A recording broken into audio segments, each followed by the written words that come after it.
थोड़ा सा याद करें कि हम रुके कहाँ पे थे पिछली दफा। हाँ, हमने साइन नंबर्स किए थे। साइंड नंबर्स किए थे कि मतलब वो नेगेटिव नंबर को टूज कॉम्प्लीमेंट फॉर्म में, साइन मैग्नीट्यूड फॉर्म में, उन सारी फॉर्म्स में किस तरह से मैनेज करना था। तो अब इसमें यार अरिथमेटिक इन्वॉल्व है। हाँ, ये अरिथमेटिक हमने पता नहीं की थी या नहीं की थी।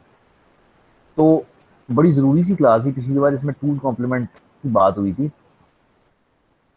तो इसमें एक बात ये है कि CPU performs addition only, no subtraction. बात ये है कि जब आप उसको सब्ट्रैक्ट करने को कहते हो 5 - 3, तो वो क्या कर रहा होता है, वो 5 में ऐड कर रहा होता है -3। यानी -3 को वो टूज कॉम्प्लीमेंट फॉर्म में लेके जा रहा होता है ना, तो वो उसको उस फॉर्म में वो कर रहा होता है। तो 5 जो होता है उसकी बाइनरी क्या है, 101, तुम्हें पता है। तो उसको एक बिट एक्स्ट्रा में लिखते हो तो 0101 होएगी। अच्छा, 3 की बाइनरी क्या है? 3 की बाइनरी है 11, जहरी बात है उसको भी 4 बिट्स पे लिखोगे तो ये होएगा। जब आपने -3 बनाना है तो आपने उस दिन सीखा था कि बिट्स उल्टाओगे और 1 ऐड कर दोगे। ठीक है, तो 1 ऐड करोगे तो ये बन जाएगा, ये वाली बिट 0 0, सब कुछ 0 नहीं बन गया? ये क्या होगा? अच्छा, 1101 बन जाएगा ना, बस 1101 ये बन जाएगा। और ये हमने डिस्कस किया था कि ये -3 की रिप्रेजेंटेशन होगी। अब 5 जो है वो तो मेरे पास आ गया 0101 की फॉर्म में। यानी 5 जो है वो तो मेरे पास आ गया 0101। और -3 की जो बाइनरी है, -3 की, वो बनी 001101। और इन दोनों को अब आप ऐड करोगे, नॉट सब्ट्रैक्ट, सब्ट्रैक्ट तो वो कर ही नहीं रहा, इन दोनों को ऐड करोगे तो वो आपको आंसर देता है। ठीक है, अब जरा इन दोनों को ऐड करो, क्या आया है? तो ये आएगा, एक एक बिट करके करो। तो 1 1 ऐड करोगे तो 01 कैरी, वो 1 इधर आ जाएगा।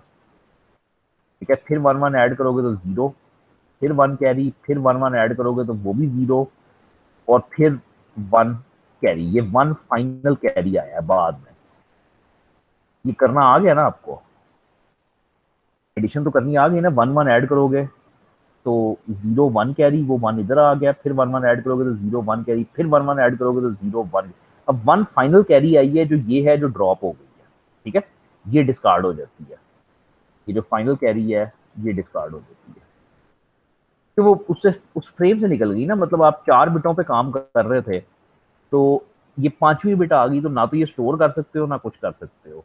तो अब ये जो 0010 नंबर लिखा हुआ है, इसको जब वापस कन्वर्ट करोगे, दिस इज 2, तो होना चाहिए था कि 5 - 3 एक्चुअली 2 होना चाहिए था। ठीक है, तो कहने का मतलब ये कि सीपीयू जब एडिशन कर रहा होता है तो वो इस तरह से काम कर रहा होता है। एक और एग्जांपल देख लो, अ, बस, लेकिन एक और सिर्फ, फॉर एग्जांपल 13 - 9, वो सब्ट्रैक्शन नहीं करेगा, वो एडिशन करेगा। 13 में ऐड करेगा -9 को। तुम स्टार्ट करोगे 13 की बाइनरी से, वो होती है 8 4 12 1 13, 1101। ठीक है, 8 4 12 और 1 13, और एक 0 एक्स्ट्रा लगाओगे हमेशा। 0 क्यों एक्स्ट्रा लगाते हो हमेशा? वो साइन के लिए, क्योंकि जब साइन नंबर्स पे काम करते हो तो एक 0 हमेशा एक्स्ट्रा होगा। अब -9 की बाइनरी किसी को नहीं आती, हमें आती है 9 की, विच इज 1001। और इसके साथ अगेन एक एक्स्ट्रा 0 तुम लगाओगे। अब -9 की निकालने के लिए तुम्हें इसका टूज कॉम्प्लीमेंट लेना है। तो वो क्या पिछली बार सीखा था कि इसकी बिट्स उल्टा के एंड पे 1 ऐड करना होता था। ठीक है, इससे हमें टूज कॉम्प्लीमेंट मिल रहा था। तो ये क्या हो जाएगा, 10111। ये मेरा टूज कॉम्प्लीमेंट आ गया -9 का। बेसिकली ये -9 लिखा था। ठीक है, तो अब जब 13 मेरे पास है, -9 मेरे पास है, अब 10111। ठीक है, मैंने इनको सिंपली ऐड करना है, बस खत्म। तो यही लिखा हुआ है ना कि 13 में ऐड करना है -9 को, इसको ऐड कर देते हैं तो ये आपका आंसर बन जाएगा। ये बनेगा क्या, 1101 कैरी 0 1 कैरी 1110, मुश्किल सा काम है यार। तो 1 1 ऐड करो तो 0, फिर 1 1 ऐड करो तो दोबारा 0, फिर 1 1 1 ऐड करो तो 1, फिर 1 1 ऐड करो तो 0, और फिर 1 1 ऐड करो तो 0, लेकिन एंड पे एक 1 दोबारा वही कैरी में एक्स्ट्रा आए।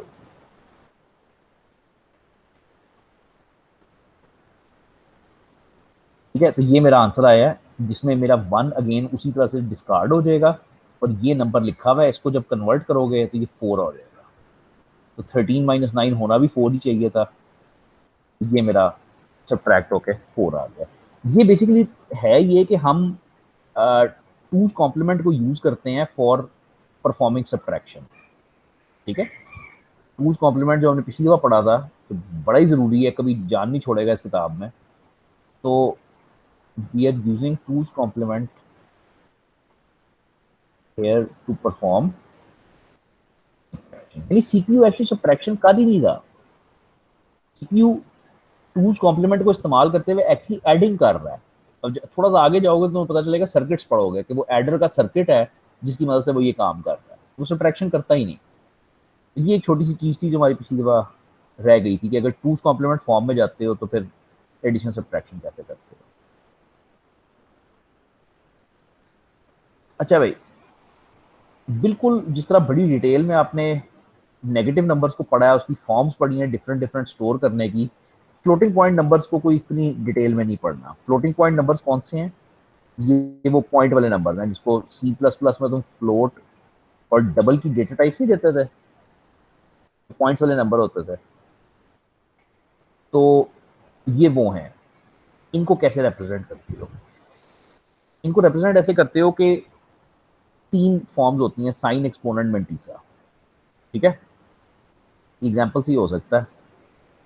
फॉर एग्जाम्पल मेरे पास ये रकम है 6918.3125, इसको मैंने रिप्रेजेंट करना है। ठीक है, तो सबसे पहले इसको नॉर्मलाइज करते हो। नॉर्मलाइज करने का मतलब होता है कि इसका जो पॉइंट है वो फर्स्ट डिजिट के बाद जाता है।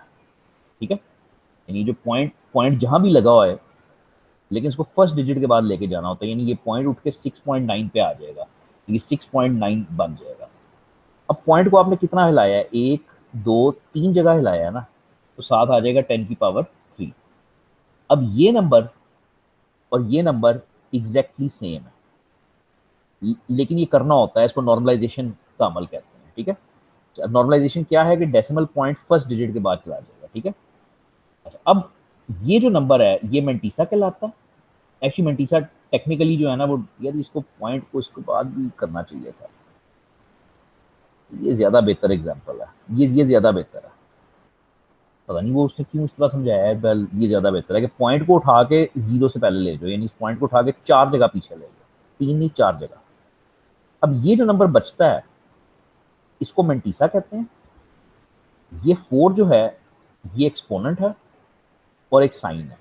अब करना ये है कि एक बिट साइन के लिए, 2 बिटें एक्सपोनेंट के लिए हैं, और बाकी मेंटीसा।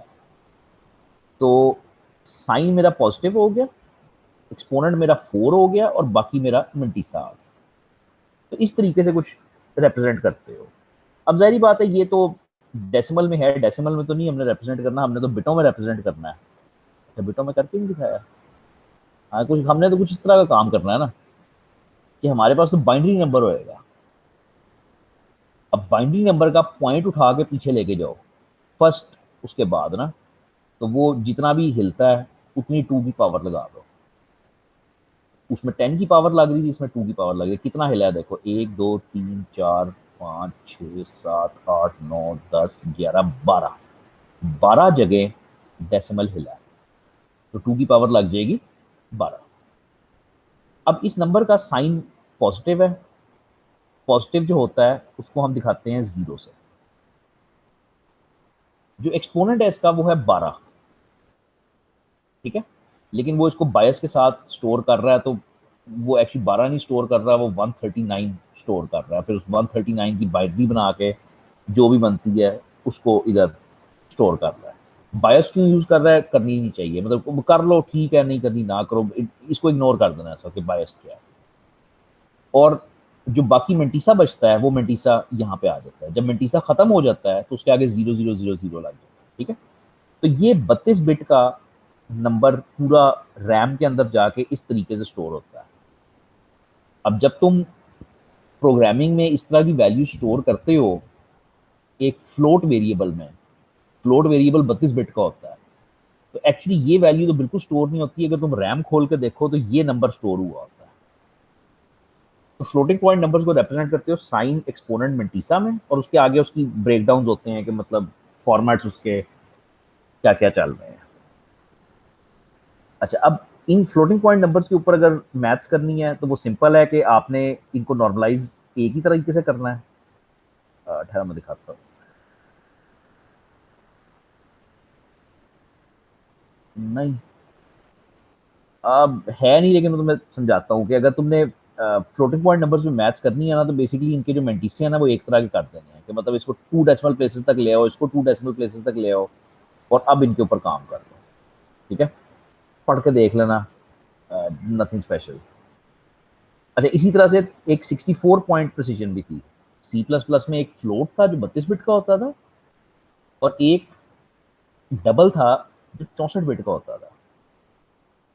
अच्छा, अब डबल में भी कुछ साइंस नहीं है, वही है साइन एक्सपोनेंट और मिंटीसा। सिर्फ फर्क ये है कि इसमें बिटें बढ़ जाती हैं, एक्यूरेसी बढ़ जाती है, नंबर बड़ा स्टोर कर सकते हो, और कोई वो नहीं, बेसिक लॉजिक बिल्कुल वही रहती है। तो फ्लोटिंग पॉइंट नंबर्स में बस मतलब इसको तुम्हें पढ़ना ही पड़ेगा। ये बेसिकली साइन एक्सपोनेंट मिंटीसा की कहानी होती है। ठीक है, एक बिट साइन की, कुछ बिट्स एक्सपोनेंट की, और बाकी मिंटीसा की। और इसमें एक और लफ्ज यूज होता है नॉर्मलाइजेशन का, वो जिससे आप डेसिमल पॉइंट को नॉर्मलाइज करते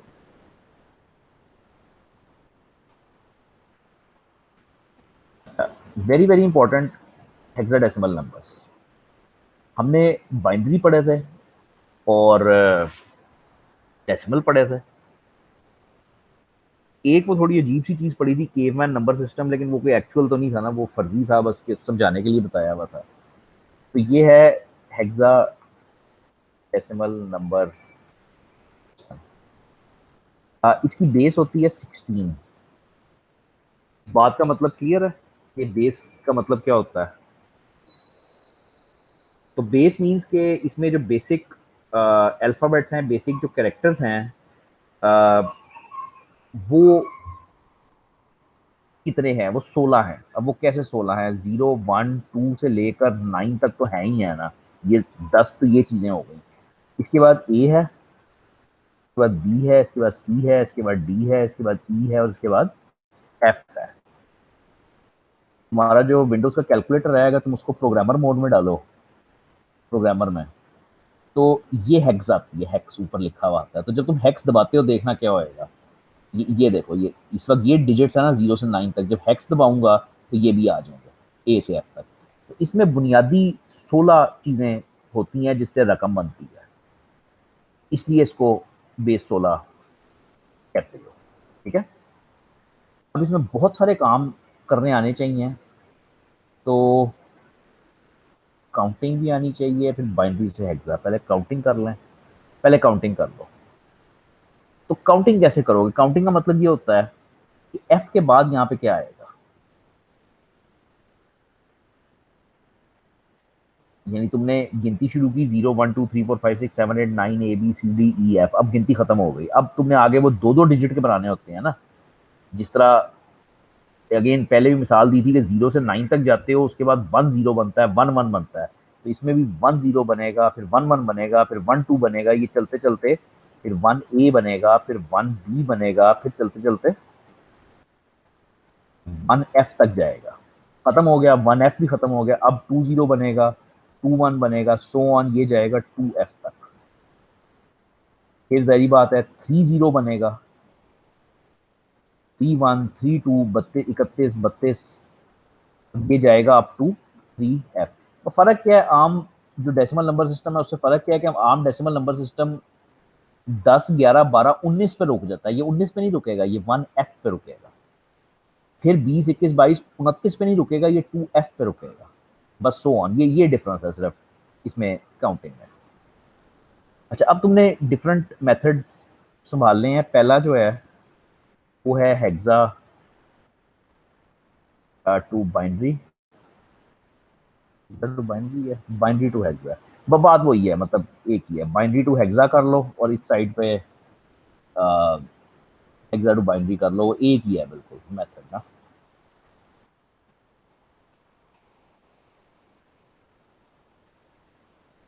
इसमें बेसिकली जो रूल चलता है ना, दोनों उसके अंदर वो बेसिक रूल ये चलता है कि each hexa digit is 4 bits.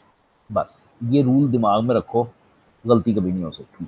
Each hexa digit is 4 bits. ये तुम्हें इवन अगले सेमेस्टर में बड़ा हेल्प करे। एक्चुअली हेक्सा जो है ना, वो तुमने इस दफा तो बस पढ़नी है, सिर्फ मतलब देखना है एग्जाम में, वो कन्वर्जन वगैरह आएंगी वो कर लेनी है। एक्चुअली जो हेल्प करती है वो अगले सेमेस्टर में करती है, जब असेंबली लैंग्वेज पढ़ते हो उसके अंदर पढ़ना ही हेक्सा में होता है, वो हेक्सा की प्रोग्रामिंग है। तो उस वक्त फिर अगर हेक्सा ना बंदा पढ़ सके तो बड़ा मुश्किल होता है। तो each hexa digit is 4 bits. अच्छा जी, अब मैं आपको देता हूँ एक बाइनरी नंबर, उसको आपने हेक्सा में लेके जाना है। तो मैं आपको एक बाइनरी नंबर देता हूँ, ये बाइनरी नंबर है और इसको आपने हेक्सा में लेके जाना है। राइट साइड से शुरू करो, राइट साइड से, और चार चार के ग्रुप बनाओ। ये एक चार का ग्रुप बन गया, एक दो तीन चार, ये एक चार का ग्रुप बन गया, फिर एक दो तीन चार, इस चारों जीरो ये आ गए हैं, ये एक चार का ग्रुप बन गया, फिर ये 1 0 1 0, ये एक चार का ग्रुप बन गया, और एंड पे एक ये तीन का ग्रुप बना है, तो जाहिर बात है इसके साइड पे जीरो लगा के इसको पूरा चार का कर दो। ठीक हो गया, राइट साइड से शुरू किया और चार चार के ग्रुप्स बना दिए।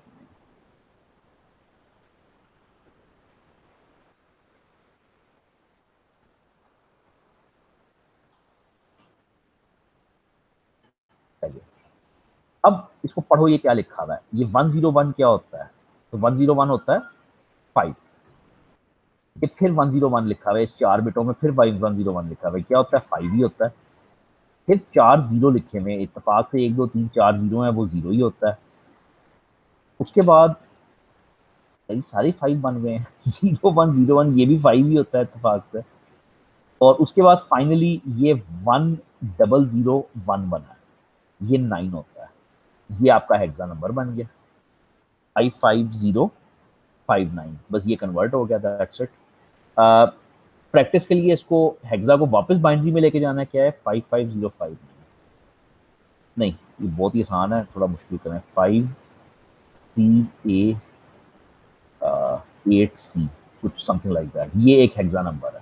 ठीक है, तो इसको वापस बाइनरी में कैसे लेके जाना है, convert each digit into 4 bits, that's it, खत्म।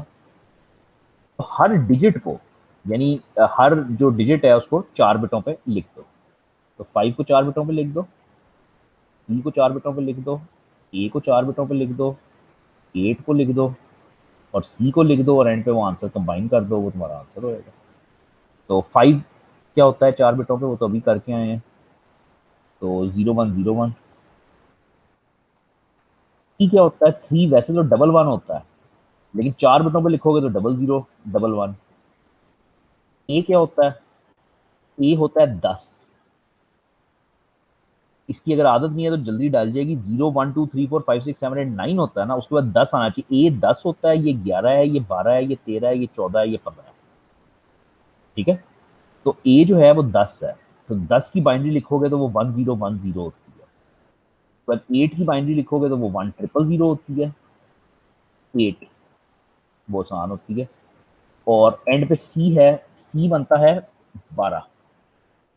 ए 10 है, बी 11 है, सी 12 है, 12 की बाइनरी लिखते हो तो वो बनती है 1110।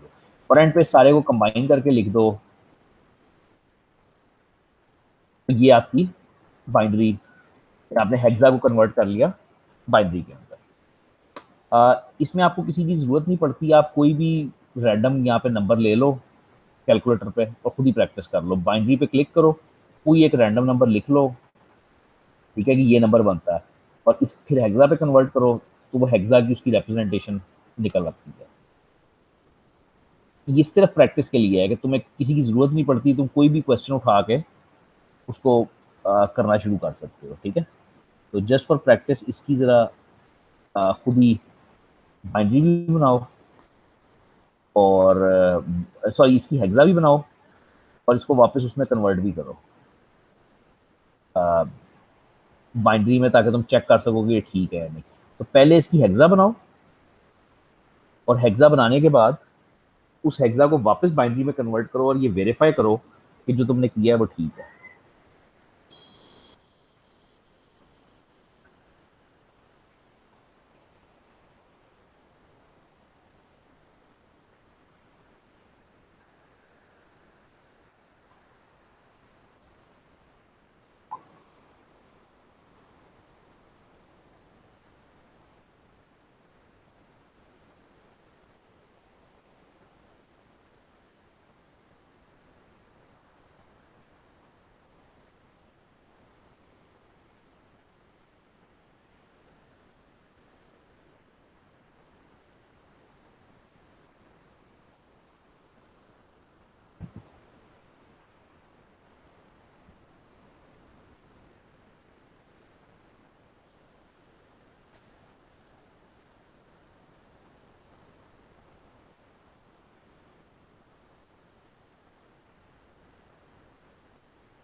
ठीक है, तो राइट साइड से शुरू करोगे और चार के ग्रुप बनाई जाओगे।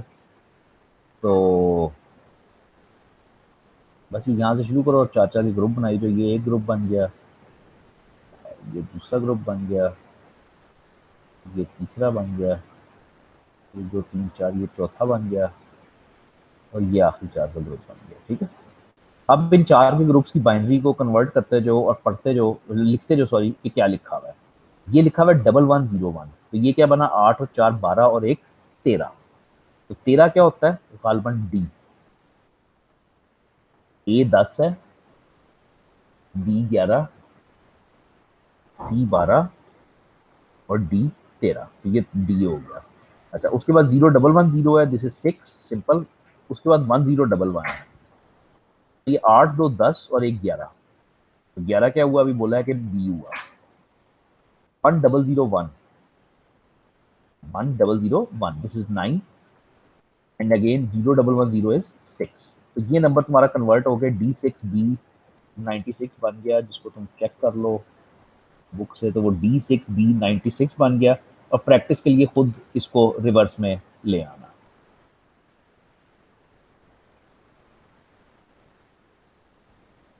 अच्छा जी, अब डेसिमल टू हेक्साडेसिमल।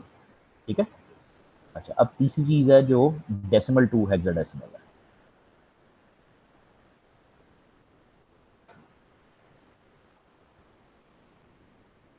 डेसिमल वही जो हम आम जिंदगी में यूज कर रहे हैं, और हेक्साडेसिमल वो जो वो है। इसमें दो मेथड्स हैं यार। पहला है इंटरेक्ट मेथड। इंटरेक्ट मेथड क्यों पढ़ाया हुआ है, खुद ही पढ़ लेना, कुछ नहीं है। तो बेसिकली ये है कि ये डिवाइड बाय 16 है, डिवाइड बाय 16। और इन चीज़ों को करने का आसान तरीका ये होता है कि तुम ये याद करो कि तुम डेसिमल से बाइनरी में कैसे जाते थे।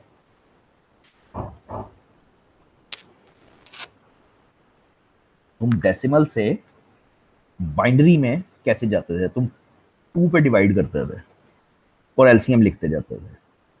तो इसी तरह डेसिमल से अगर हेक्साडेसिमल में जाना है, फॉर एग्जांपल तुम्हारे पास है कोई भी डेसिमल नंबर 132, और इसको तुमने कन्वर्ट करना है हेक्सा में। तुम 16 के साथ एलसीएम लेते हो, ठीक है, विच मीन्स कि तुम 132 लिखते हो और 16 के ऊपर इसको डिवाइड करते हो। अभी 16 के ऊपर डिवाइड होके क्या आता है, मुझे तो नहीं बिल्कुल आइडिया। कैलकुलेटर इस्तेमाल करें। दिस डिवाइडेड बाय 16, ये 8 आता है। तो मेरे पास आंसर आएगा 8। अच्छा, अब रिमाइंडर कितना बचता है, तो 16 ज़रब 8 28 होता है, तो रिमाइंडर कितना बचता है 4। 128 बनता है ना, तो 132 से हम स्टार्ट हुए, तो रिमाइंडर बचता है 4। और अगेन रिवर्स में तुम इसको पढ़ते हो जिस तरह बाइनरी में पढ़ते थे, तो तुम्हारे पास ये कन्वर्ट होके आ गया 84 इन हेक्सा। ठीक है, अगेन किसी की जरूरत नहीं है तुम्हें इसको चेक करने की, कुछ करने की, तुम इसको प्रोग्रामर मोड में डालो। अब तुमने 132 है ना, तो तुम 132 लो और हेक्सा पे क्लिक कर दो। ये हेक्सा है, इसके ऊपर क्लिक कर दो तो वो तुम्हें पता लग जाएगा कि कन्वर्ट होके वो आता है 84। तो ये मतलब वेरी क्विक प्रैक्टिस किसी भी तरीके से ना। तो दिस इज सिंपली वही मेथड है सारा जो पहले था, सिर्फ फर्क ये आया है कि बजाय इसके कि उस पर डिवाइड करो 2 पे, तुम 16 पे डिवाइड कर देते हो।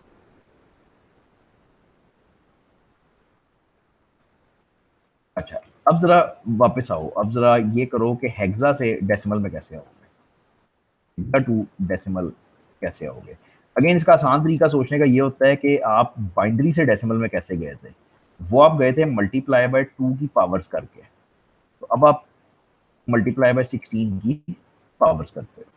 ठीक है, फॉर एग्जाम्पल यही अभी 84 84 हमने हेक्सा में लिखा है ना, तो 84 इन हेक्सा इज, कन्वर्ट करो इसको डेसिमल में, क्योंकि अभी हमने किया इसलिए मैं करना चाह रहा हूँ। तो बिल्कुल जिस तरह बाइनरी में करते थे ना कि इसके साथ टू की पावर्स लगाते थे, बिल्कुल वैसे ही करना है। लेकिन बस फर्क ये है कि पावर्स किसकी होंगी 16 की, तो ये इसके साथ लगेगी 16 की पावर 0 और इसके साथ लगेगी 16 की पावर 1। ठीक है, और ये कन्वर्ट हो जाएगा, तो ये इक्वल टू क्या आएगा, ये आएगा 8 मल्टीप्लाई बाय 16 की पावर 1 प्लस 4 मल्टीप्लाई बाय 16 की पावर 0। और इसको कैलकुलेट करोगे ये डेफिनेटली वही आ जाएगा जहां से हम स्टार्ट हुए थे। ठीक है, 8 इंटू 16 128 था, प्लस 4 132। हेक्सा की सारी गेम जो रिवॉल्व होती है ना, वो 4 बिटों के इर्द गिर्द रिवॉल्व होती है। अगर ये बात पहले पढ़ जाना तो बस hexa is very very easy. Hexa everything, ये इसने उसने तो बकायदा टेबल बना के दिखाया है तुम्हें कि देखो हर डिजिट जो है वो 4 बिटों पे लिखा हुआ है, 4 बिटों पे। ना ये याद करना है ना कुछ है, मैंने आपको पहले बताया है कि बाइंडरी आपकी फिंगर टिप्स पे होनी चाहिए, वरना आपको इस क्लास में बहुत दिक्कत होगी। अगर आप ये सोचने बैठ जाओगे ना कि 0 1 1 0 क्या होता है, तो गए आप, बहुत काम खराब हो जाएगा। तो बाइनरी बिल्कुल फिंगर टिप्स में आनी चाहिए। अच्छा, उसके बाद काउंटिंग इन हेक्साडेसिमल बड़ी एक अच्छी स्किल है, लेकिन हर एक करता नहीं है, लेकिन अगर आ जाए तो बड़ा अच्छा है। लेकिन अब मिनिमम जो है वो आपको ये 4 कन्वर्जन आनी चाहिए, बाइनरी से हेक्सा, हेक्सा से बाइनरी, और फिर डेसिमल से बाइनरी, और उससे वापस। ठीक है ना, इवन अरिथमेटिक थोड़ी सी आनी चाहिए, बाय नॉट मतलब एक स्किल है, आनी चाहिए। ये दो नंबर्स हैं 2AC6 और 92B5, ये ऐड किए हैं। अच्छा देखते हैं, 6 और 5 ऐड करो, 11 आया। 11 हेक्सा में क्या होता है, बी, बी लिख दिया। सी प्लस बी ऐड किया, अब इसके दो रास्ते हैं करने के। सी होता है 12 और बी होता है 11। 12 और 11 ऐड करोगे तो 23 आता है। अब 23 को हेक्सा में कन्वर्ट कर लो, एक रास्ता ये है, ये गंदा रास्ता है लेकिन बहरहाल एक रास्ता ये है कि तुम्हारे पास 23 आया है, उसको तुम हेक्सा में कन्वर्ट कर लो। वो हेक्सा में बनता है 17। 17 का मतलब है कि 7 इधर लिख लो और 1 कैरी कर दो। अच्छा, इसको करने का बेहतर रास्ता ये था कि ए है ना, ए में 1 ऐड करोगे तो वो बी हो जाएगा, बी में 2 ऐड करोगे तो वो सी और डी हो जाएगा। तो अगर तुम हेक्सा में खुद ब खुद गिनती कर सको तो उससे बेहतर चीज ही नहीं है। लेकिन अगर नहीं भी कर सकते तो इस तरह भी ये हो जाएगा। और 9 + 2 11 होएगा, 11 हेक्सा में होता है बी। अगेन तुम्हें किसी की जरूरत नहीं है, तुम कैलकुलेटर खोलो, तुम हेक्सा में जाओ और तुम ये लिख दो 2AC6 प्लस 92B5, तो वो तुम्हें आंसर मिल जाएगा BD7B। ये सिर्फ इसलिए चीजें बता रहा हूँ कि तुम कोई भी रैंडम नंबर्स लिख के प्रैक्टिस कर सकते हो और कैलकुलेटर से चेक कर सकते हो। अच्छा, इसी तरह से 6 + 5 11 होता है। अच्छा सॉरी, ये सब्ट्रैक्शन कर रहा है, ये सब्ट्रैक्शन कर रहा है, विच मींस ये उधर से मतलब 5 में से 6 निकालना है ना, तो वो नहीं निकाल सकता, तो इसने यहाँ से बी से काट के उधर 1 कैरी किया है और फिर निकाला। ये इसकी खैर है, लेकिन कोशिश करना सम कर लेना। अच्छा, अब ऑक्टल नंबर सिस्टम है जो मैं लिखूंगा बिल्कुल नहीं, बस मैं सिर्फ एक बात लिखूंगा ऑक्टल के बारे में। ऑक्टल इज नॉट इम्पोर्टेंट, करना है एग्जाम में तो आएगा, लेकिन आगे अगले सेमेस्टर में जाके ऑक्टल कभी नहीं सुनोगे तुम, हमेशा हेक्सा ही सुनोगे, कान पक जाएंगे हेक्सा सुन सुन के। तो ऑक्टल इज बेस 8, यानी इसमें 8 डिजिट्स हैं, टोटल 8 डिजिट्स हैं, 0 1 2 3 4 5 6 7 बस। इसके अलावा इसमें कोई चीज नहीं है, 8 नहीं है इसमें, 9 नहीं है इसमें, बस ये टोटल ये 8 डिजिट है इसके अंदर। और octal is based on 3 bit binary. Exam में हर मेथड जो 4 बिटों पे चलता था वो इसमें आके 3 बिटों पे चलता है, दैट्स इट, खत्म, और कुछ नहीं पता होना चाहिए। इसने अगेन ये टेबल बना के दिखाता है कि देखो एक डिजिट जो है वो 3 बिट है, वाली इसकी जरूरत नहीं है। काउंटिंग अगेन मैंने आपको कहा है, अगर आप सीख जो बड़ी अच्छी चीज है, लेकिन नहीं सीखते तो कोई मसला नहीं, अब यहाँ से आगे हर चीज आपको करनी आनी चाहिए। अब बाइनरी से ऑक्टल कैसे जाना है, ये नंबर दिया हुआ है, 3 3 के, इस दफा 4 4 के नहीं, इस दफा 3 3 के यूनिट बना लो, ठीक है। तो ये 0 1 1 एक यूनिट बन गया, फिर ये 0 1 0 बन गया, ये वाला। तो इसने ये 3 3 अलग करके लिखे हुए हैं, अब इसको कन्वर्ट कर लो, 1 1 1 7 होता है, ये 2 होता है, ये 6 लिखा हुआ है, ये 5 है, सो ऑन, नीचे आपके पास वो सारी हेक्सा वो ऑक्टल आ जाएगी। Once again binary to octal, जिस तरह उसमें 4 बिटों में करते थे, इसमें 3 में करना है, और कोई फर्क नहीं है। इसी तरह से ऑक्टल टू बाइनरी अगर जाना है, तो अगेन उसमें ये करते थे कि जो नंबर लिखा हुआ था उसमें से हर डिजिट को 4 बिटों पे लिखते थे, इसमें 3 बिटों पे लिख लो बस। यानी 6 है तो 6 होता है 1 1 0, 2 है तो वो होता है 0 1 0, 7 है तो वो होता है 1 सो ऑन, 3 3 बिटों पे लिख लो। डेसिमल टू ऑक्टल जाना है, तो अपने आप से पूछो कि डेसिमल से हेक्सा में कैसे गए थे। 16 के साथ एलसीएम लिया था, इसमें 8 के साथ एलसीएम ले लो, ठीक है। हुए में क्वेश्चन करके देखो। और ऑक्टल टू डेसिमल अगर जाना है तो वो मल्टीप्लाई बाय 8 का मेथड है, जिस तरह उसमें 16 की पावर्स लगाई थी, इसमें 8 की पावर्स लगाओगे। ये नहीं है कि मैं इसको इग्नोर कर रहा हूँ, बस ये इसकी इंपॉर्टेंस कोई नहीं है, मतलब ये कहीं दोबारा नहीं आएगा, तो बस इसको एक बार देख और कर लो। कन्वर्जन आती हैं आपके एग्जाम में, ये चीज़ें मुश्किल ही हैं कि आए, लेकिन बहरहाल आनी चाहिए। और बस मेरा ख्याल है अब इसके आगे कुछ स्पेशल नोटेशंस आएंगी। अभी तक क्या हुआ कि आप बचपन से अनसाइंड बाइनरी कर रहे थे, विच मीन सिर्फ पॉजिटिव नंबर्स कर रहे थे। हमने कहा कि साइन नंबर्स भी हम करेंगे, तो साइन नंबर्स में हमने ये 2 फॉर्म्स इस्तेमाल की पिछली क्लास में, साइन मैग्नीट्यूड और टूज कॉम्प्लीमेंट। इसी तरह से फ्लोटिंग पॉइंट आपको पढ़ाया नहीं हुआ ज्यादा इस बुक में, लेकिन आपको बस इतना पता होना चाहिए कि यार फ्लोटिंग पॉइंट नंबर्स भी बड़ी स्पेशल फॉर्म में, यानी वो साइन एक्सपोनेंट मेंटीसा की फॉर्म में जाके रैम में स्टोर होते हैं, यानी सिंपल काम नहीं है किसी एंगल से। अच्छा, अब कुछ ऑल्टरनेट फॉर्म्स हैं, अच्छा सॉरी ये यहाँ पे खत्म हो जाता है एक्चुअली, बस ये मतलब मेन चीज अब यही है। अब इसके आगे छोटी छोटी सी चीजें हैं जो आज मैंने खत्म करके उठनी है। इसमें पहला एक्सेस कोड है। एक्सेस कोड की motivation is that we do not store negative numbers. Excess code की सारी मोटिवेशन ये है कि नेगेटिव नंबर स्टोर ना करने पड़े। तुम्हें अंदाजा है कि नेगेटिव नंबर सिर दर्द है, टूज कॉम्प्लीमेंट बनाना पड़ता है, ये करना पड़ता है, तो वो एक्सेस कोड ये कहता है कि नेगेटिव नंबर स्टोर ही ना करो, instead convert negative numbers into positive numbers. This is done by adding a fixed value to all numbers. This fixed value is called excess code.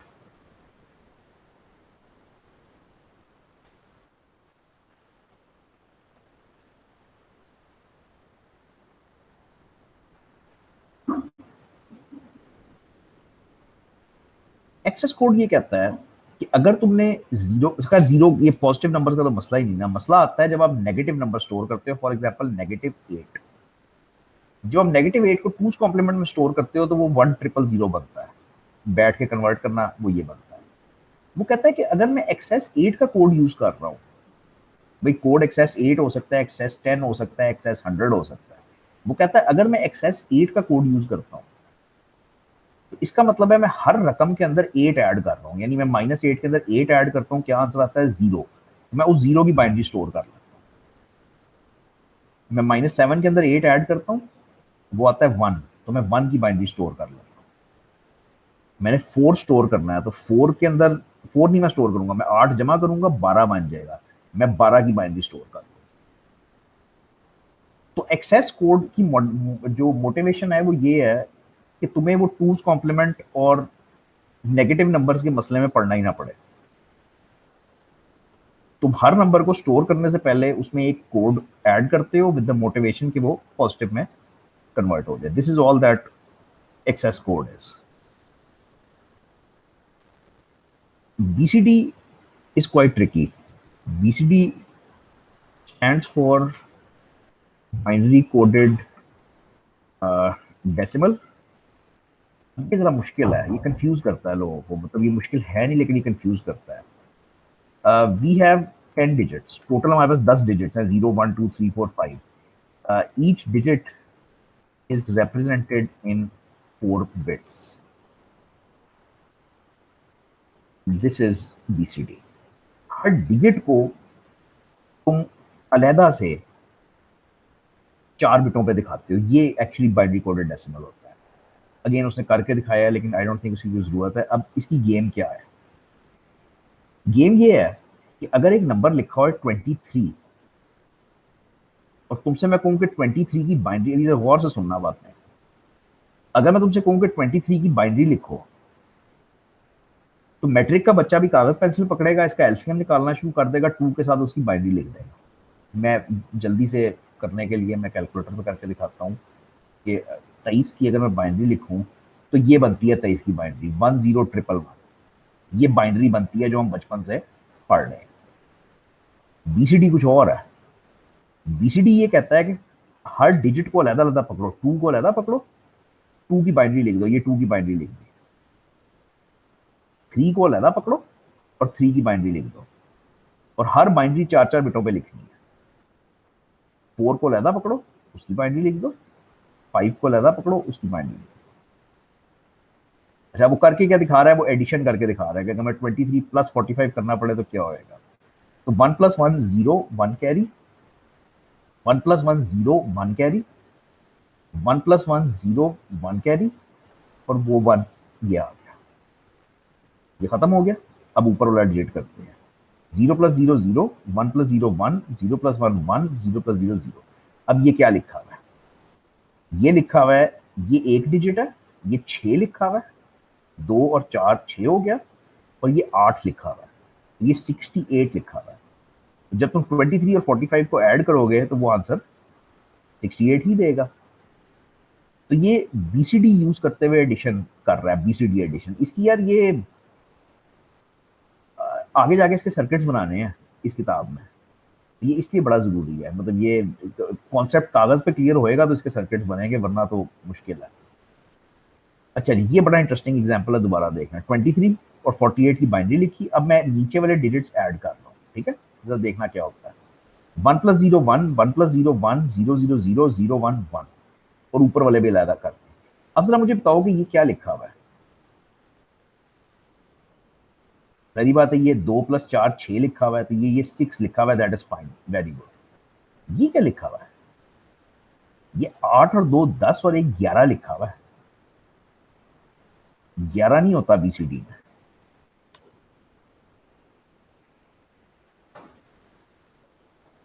BCD के अंदर 11 नहीं होता।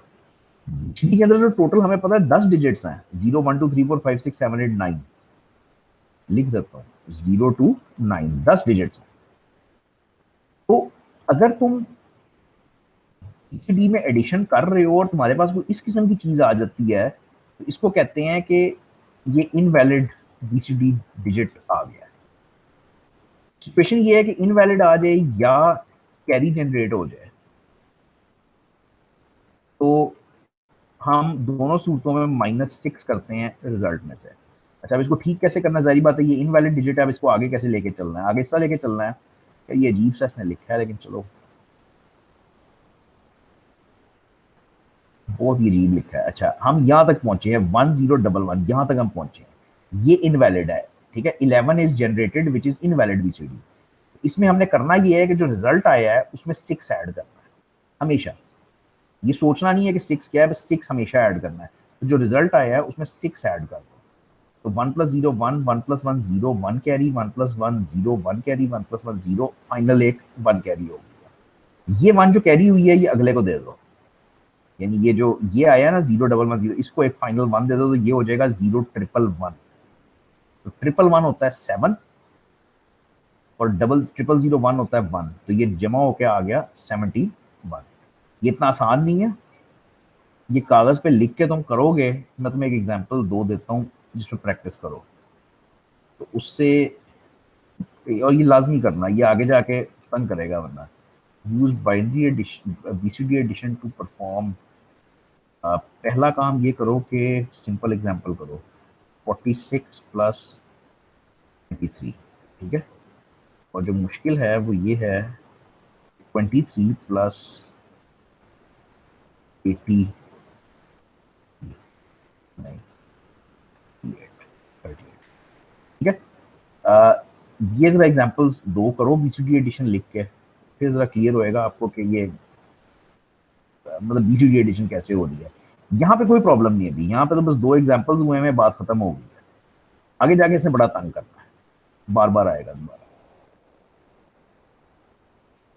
ग्रे कोड यूजुअली पढ़ाया नहीं जाता, आपको भी नहीं पढ़ाया हुआ, लेकिन मैं इस पे असाइनमेंट आती है ज्यादातर, इसलिए मैं करवा देता हूँ। ग्रे कोड में बड़ी स्पेशल बात यह है कि it is a non positional code, जो आपने जिंदगी में कभी नहीं देखा। आपने कभी भी नॉन पोजिशनल कोड नहीं देखा, यानी आपने हमेशा पोजिशनल कोड देखा है। पोजिशनल कोड का मतलब ये होता है कि अगर मैं 1011 लिखा हुआ है तो आपको पता है कि इसकी 2 की पावर 0 है, इसकी 1 है, इसकी 2 है, इसकी 3 है, और हर डिजिट की पोजीशन मैटर करती है। ग्रे कोड शुगर ही है। 0 जो है वो 000 है, अभी तक ठीक है। 1 जो है वो 0001 है। 2 जो है वो 0011 है। अब अगर इसको आप कन्वर्ट करने बैठ गए ना कि भाई ये 2 की पावर 0 है, ये 2 की पावर 1 है, तो इसका तो आंसर 3 आएगा। इसको आप कन्वर्ट नहीं कर सकते। ग्रे कोड एक नॉन पोजिशनल कोड है,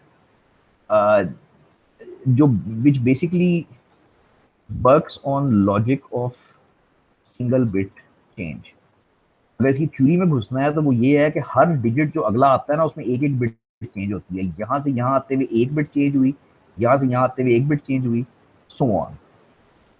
तो अब इसमें कोई पढ़ाया नहीं हुआ आपको, ये छोड़ देना चाहिए। ग्रे कोड एप्लीकेशन पढ़ना ही ना चाहिए, इट्स ओके। असाइनमेंट इस पे आपको आती है कि ग्रे टू डेसिमल कन्वर्ट करो या डेसिमल टू ग्रे कन्वर्ट करो, ठीक है। इस पे असाइनमेंट्स आती हैं, ये बुक में नहीं है। तो इस सब्जेक्ट की 302 की असाइनमेंट सारी तकरीबन ऐसी हैं कि वो बुक के बाहर से आती हैं। तो वो आपको मतलब आपको टॉपिक टच किया होता है उसने बुक में, बाकी आपको गूगल करना पड़ता है। तो मैं इस पर रुकूंगा नहीं, बस मैंने ये इसका जिक्र ही करना था कि आपको ये पता होना चाहिए कि ये क्या चीज़ है। इसको प्लीज कन्वर्ट करने की कोशिश ना करना, कोई लॉजिक ही नहीं है इसमें, पोजिशनल है ही नहीं। मतलब तुम 101 देखते हो, तुम कहते हो यार ये 5 होता है, 101 तो 5 होता है हमें पता है, लेकिन यहाँ पे 6 है। तो ये आप नहीं समझ सकते कि ये कैसे हो रहा है, क्योंकि इसमें ये नॉन पोजिशनल है, ठीक है।